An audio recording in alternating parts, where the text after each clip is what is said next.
le livre, il est vraiment... il est fait pour s'adresser un petit peu à tout le monde.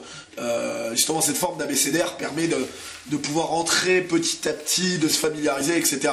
Des militants identitaires vont se régaler parce qu'ils vont trouver plein de choses sur lesquelles j'ai mis des mots, peut-être des ressentis sur lesquels je vais apporter des précisions.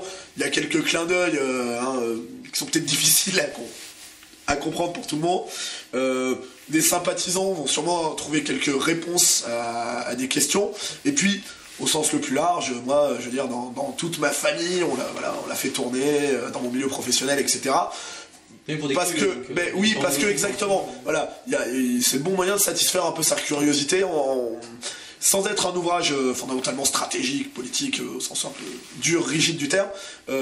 Ça explique beaucoup de choses. Je sais que par exemple j'ai eu un excellent retour chez vos collègues qui sont beaucoup moins conservateurs, donc chez les journalistes de gauche ou d'ultra-gauche, parce qu'ils se régalent en fait. Ah oui, tiens, ils commencent à comprendre, à trouver des clés, exactement, voilà. Ça peut être un bon outil effectivement pour décrypter un peu la pensée identitaire, la façon de faire, la façon de concevoir les choses. Donc je dirais que c'est un ouvrage assez grand public, et que du militant identitaire le plus chevronné qui va retrouver plein de choses qu'il connaît, donc pas mal de clins d'œil, etc., au sympathisant qui va élargir un petit peu son horizon, jusqu'à la personne qui nous connaît un petit peu parce qu'il a entendu parler de l'apéro saucisson pinard, de la soupe au cochon, ou d'un peu toutes les campagnes qui ont été menées par les jeunes identitaires contre le racisme anti-blanc, sniper, etc., enfin, qui a eu un point d'accroche sur nous. Ça va lui permettre de nous connaître un petit peu mieux. Donc je pense que voilà, quiconque s'intéresse un petit peu et au combat culturel et ou au combat identitaire peut trouver dans le livre de quoi satisfaire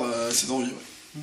Parce qu'on a l'impression que beaucoup de livres, on parlait de la droite, notamment de la droite dite de la droite, mais c'est souvent des livres de gauche en fait. Et c'est intéressant justement d'avoir un point de vue de droite sur la droite. Enfin, il y a beaucoup de... Moi j'ai jeté comme ça le dictionnaire des sponsors du Front National, mais c'est Caroline Forest qui l'écrit. Enfin oui, il y a plein de répertoires, de livres documentaires sur la droite, mais c'est rarement des gens de droite qui les écrivent, donc c'est intéressant d'avoir justement un point de vue un petit peu différent.